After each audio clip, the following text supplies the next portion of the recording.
அன்பின் பரலோக தகப்பனே, அப்பா இந்த நாளுக்கு கொடான கொடி ஸ்தோத்திரம். இன்னையும் கூட கர்த்தாவே, அப்பா இந்த இடத்துல நீங்க நேர்த்த கிருபைகளுக்கு நன்றி ராஜா. அப்பா வீண் வார்த்தைகள் எதுவும் புறப்படாதபடி ராஜா. அப்பா இன்னையும் கூட எடுத்து பயன்படுத்தணும். ஆமென். சிலுவை மரணத்துல நம்ம அடுத்ததா பார்க்க போற வார்த்தை வந்து லூக்கா எழுதின சுவிசேஷம் 23:43. இன்றைக்கு நீ என்னோட கூட பரதேசில் இருப்பாய். இன்றைக்கு நீ என்னோட கூட பரதேசில் இருப்பாய் என்று மெய்யாகவே உனக்கு சொல்லுகிறேன். இப்போ நம்ம சண்டே கிளாஸ் பசங்களாம் இருக்காங்க இல்லையா, அவங்க கிட்ட எல்லாம் போயிட்டு உனக்கு என்ன வசனம் உனக்கு ரொம்ப பிடிக்கும், கர்த்தர் உனக்காக என்ன வசனம் கொடுத்துருக்காருன்னு சொல்லி நம்ம கேட்டோம்னா அவங்க கடகடன்னு வாசிக்க ஆரம்பிப்பாங்க. சங்கீதம் 23, கர்த்தர் என் மேய்ப்பராக இருக்கிறார், நான் தாழ்ச்சியேன்னு சொல்லி அப்படியே வாசித்து முடிப்பாங்க. அதே இது வாலிப பசங்கள்கிட்ட கேட்டிங்கன்னா, வாலிபன் தன் வழியை எதனால் சுத்தம் செய்வான், உமது வார்த்தை வசனத்தின்படி தன்னை காத்துக்கொள்கிறதுனாலே அப்படின்னு சொல்லி அவன் ஒரு வசனம் அவனுக்காக கொடுத்துருக்காங்கன்னு சொல்லி சொல்லுவாங்க. அதே இது மூப்பர்கிட்ட கேட்டிங்க அப்படின்னா, கர்த்தருக்கு காத்திருக்கிறவர்களோ புதுபலன் அடைந்து கழுகுகளைப் போல செட்டைகளை எடுத்து எழும்புவார்கள், அவர்கள் ஓடினாலும் இளைப்பாடுவார்கள், நடந்தாலும் சோர்ந்து போவார்கள் சொல்லி அவங்க ஒரு வசனம் சொல்லுவாங்க. அதே மாதிரி என் தம்பி ஒருத்தர் இருக்கார், அவரும் வந்து அவரோட பைக்கில் பார்த்தீங்கன்னா நிச்சயமாகவே முடிவு விட்டு உன் நம்பிக்கை வீண் போகாதுன்னு சொல்லி போட்டுப்பாரு. கேட்பேன் நான், ஏன் பிரதர் அப்படின்னு. பிரதர் இது வந்து கர்த்தர் எனக்காகவே கொடுத்த ஒரு ஒரு வசனம் மாதிரி இருக்குது, அதனால தான் எனக்கு வந்து பிடிச்சிருக்கேன்னு. அதே மாதிரி பார்த்தீங்கன்னா இந்த உலகத்துல யாருக்கு வந்து ரொம்ப ஒரு ஒரு ஒரு லக்கியஸ்ட் மேனா இருந்திருப்பாங்கன்னு சொல்லுங்க. அந்த வசனம் வந்து ஒரு ஆக்குதத்தம் அவனுக்கு கிடைச்சது வந்து இந்த கல்லானா தான் இருந்திருப்பான் இல்லையா? ஏன்னா அவனுக்கு கிடைக்கப்பட்ட வசனம் வந்து என்ன வாக்குத்தத்தம்னா, இன்றைக்கு நீ என்னோட கூட பரதேசியில் இருப்பாய் அப்படிங்கிற ஒரு வசனம். ஸோ இப்போ நமக்கும் ஒரு டவுட் இருக்கும், என்ன அந்த வந்து ஒரு கல்லன், இவனுக்கு வந்து கர்த்தர் வந்து இப்படி ஒரு ஒரு வாக்குத்தத்தத்தை கொடுத்துருக்காரு அப்படின்னு. அப்போ நம்மளோட வாழ்க்கையிலையும் இந்த வாக்குத்தத்தம் பழிக்கணும் அப்படின்னா அந்த கண்ணை என்னென்னலாம் பண்ணியிருந்தா அந்த வாக்குத்தத்தத்தை பெற்றிருப்பான் அப்படிங்கிறத தான் நம்ம இப்போ வந்து பார்க்க போறோம். அதுக்கு முன்னாடி பார்த்தீங்கன்னா இந்த பரதேசு அப்படின்னு சொல்லி சொல்றாங்க இல்லையா, அந்த பரதேசு அப்படின்னா என்ன? ரொம்ப அற்புதமா சொன்னாரு பிரகாஷ். பாரடைஸ், பரலோகம் அப்படின்னு சொல்றாங்க இல்லையா, பரலோகம். அதுக்கு வந்து கர்த்தர் நிறைய வார்த்தைகள் சொல்றாரு. பரலோகம், பரலோக ராஜ்யம், நித்திய ஜீவன், புதிய பூமி, ஏதேன் தோட்டம். ஏதேன் தோட்டம்னு சொல்றாங்க. இதுல ஒரு பெரிய ஹைலைட் அப்படி என்னன்னு பாத்தீங்கன்னா, ஏதேன் தோட்டத்துல இருந்து கர்த்தர் உருவாக்கின ஆதாமையும் ஏவாளையுமே கர்த்தர் என்ன பண்ணிட்டாரு, விரட்டி விட்டாரு. ஆனா அந்த கல்லனுக்கு வந்து என்ன கொடுக்குறாரு, இன்றைக்கு கடைசி நேரத்துல மனதிருமணம் அந்த கல்லனுக்கு வந்து என்ன பண்ணாரு கர்த்தர் வந்து, இன்றைக்கு நீ என்னோடய கூட நீ வந்து பரதேசில் இருப்பாய் அப்படின்னு சொல்லி சொல்றாரு.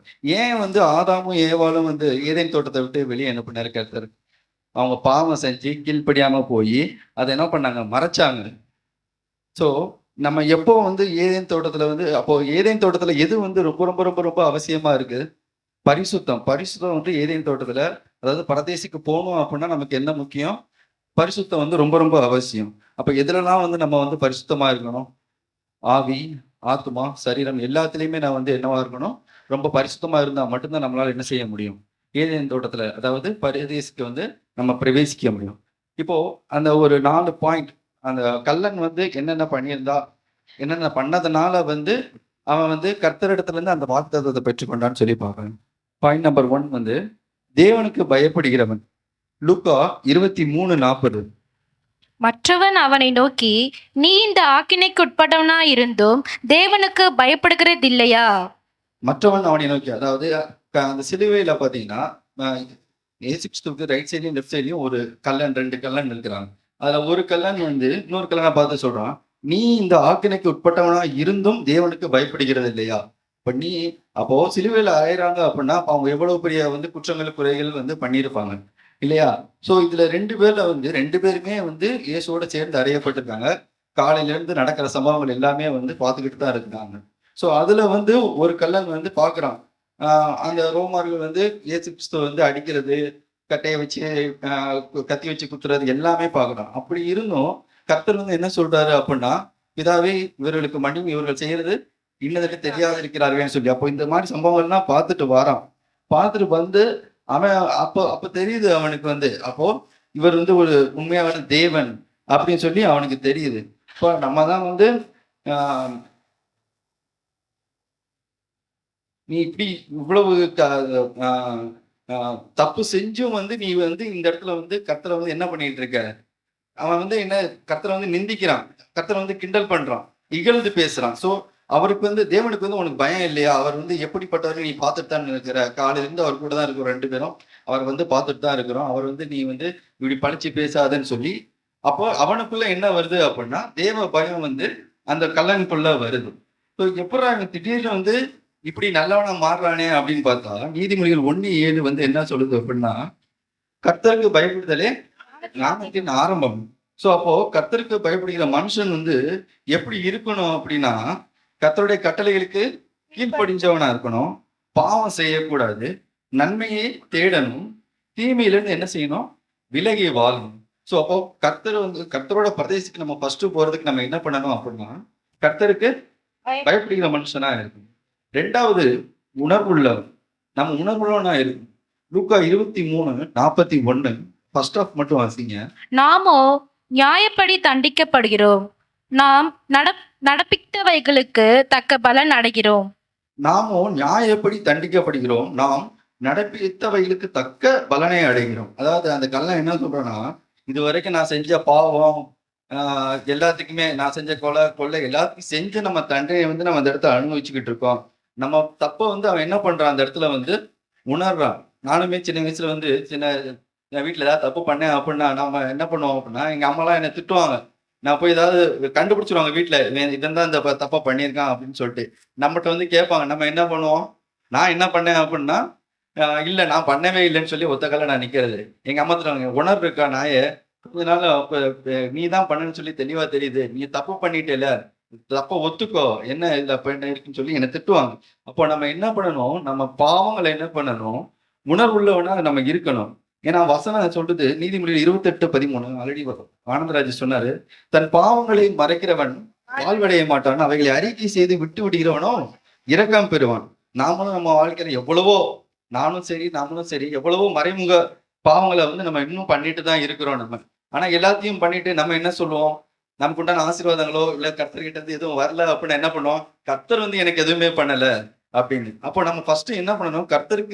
கர்த்தர் நமக்கு என்ன சொல்லியிருக்காரோ அதுக்கு தகுந்த மாதிரி கீழ்ப்படிஞ்சு அவருக்கு உண்டான கட்டளைகள் எல்லாம் கடைபிடிச்சு நடந்தா நம்ம வந்து ஆசீர்வதிக்கப்படுவோம். அது எதுவுமே பண்ணாம நம்ம பாவத்திலையும் சாபத்திலையும் நம்ம இருந்துட்டு நம்ம வந்து கர்த்தர் ஆசீர்வதிக்கப்படல அப்படின்னா நம்ம அதுல பிரயோஜனமே இல்லை.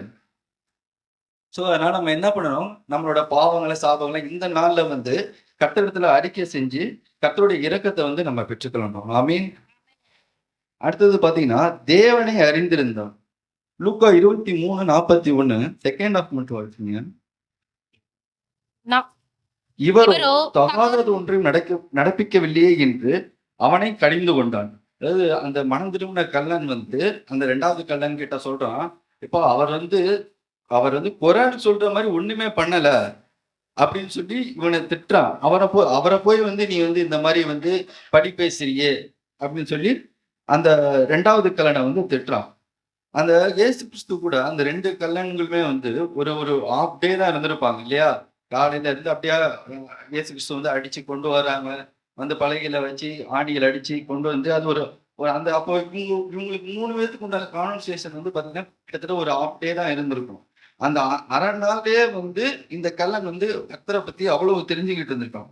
அப்போ யோவான் 17:3 இந்த சொல்கிறது, இயேசு கிறிஸ்துவை அறிவதே நித்திய ஜீவன். அப்போ அந்த அரை நாளே அவரோட கூட இருந்த அந்த கள்ளன் வந்து இயேசு கிறிஸ்துவை வந்து அறிஞ்சு தெரிஞ்சு கொண்டான். அப்போ நித்திய ஜீவனை வந்து என்ன செஞ்சான்? அவன் பெற்றுக்கொண்டான். அப்போ நித்திய ஜீவன் வந்து என்னது? பரதேசு. இயேசு கிறிஸ்துவை அறிவுறது மட்டும்தான் என்னது? நித்திய ஜீவன். இப்போ நம்மள எத்தனையோ பேர் நம்ம சொல்ல முடியும், இயேசு கிறிஸ்து வந்து நான் அறிஞ்சிருக்கிறேன், நான் தெரிஞ்சிருக்கிறேன்னு சொல்லிட்டு. இப்போ என் நண்பர் ஒருத்தர் இருக்காரு, இன்னும் மனோவே இருக்காருன்னு வச்சுக்கோங்களேன். மனோவை நான் தெரிஞ்சிருக்கிறேன் அப்படிங்கிறது வந்து மனோட பிசிக்கல் அப்பியரன்ஸ், அவர் வந்து இங்க ஒர்க் பண்றாரு அப்படிங்கிறது தெரிஞ்சிருக்கிறது. ஆனா மனோவை நான் அறிஞ்சிருக்கிறேன் அப்படிங்கிறது என்னது? அவர் எப்படிப்பட்டவர், அவருக்கு என்ன பிடிக்கும், நான் அவர்கிட்ட நான் எப்படி நடந்துக்கணும், அவர் என்கிட்ட எப்படி நடந்துப்பார் அப்படிங்கிறது தான் அறிந்திருக்கிறது. ஸோ நம்ம தேவனை தெரிஞ்சிருக்கிறவங்களா இருக்கிறத விட நம்ம என்ன பண்ணணும்? தேவனை அறிந்திருந்தவர்களா இருக்கணும். ஸோ அந்த அறிந்ததுனால அந்த கள்ளன் என்ன செய்யப்பட்டான்? பரதேசில வந்து இடம் பெற்றான். லூக்கா 23:42 இயேசுவை நோக்கி, ஆண்டவரே, நீர் உம்முடைய ராஜ்யத்தில் வரும்போது அடியேனை நினைத்தருளும் என்றான். பாருங்க, இயேசுவை நோக்கி, ஆண்டவரே, நீர் உம்முடைய ராஜ்யத்தில் வரும்போது அடியேனை நினைத்தருளும்.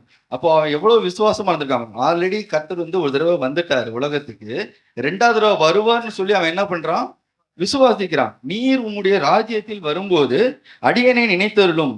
அப்போ இயேசு வந்து அவன் அறிஞ்சது மட்டும் இல்ல, அவன் என்ன பண்றான், அவர் வந்து அவருடைய ராஜ்யம் வந்து திரும்ப வரும் அப்படிங்கிறத விசுவாசிக்கிறான். அதனால அவன் என்ன பண்றான், அந்த ரெக்வஸ்ட்டை வைக்கிறான்.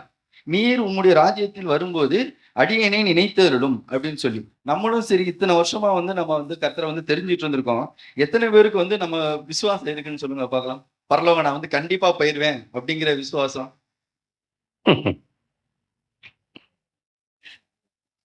ஸோ யோவான் 3:16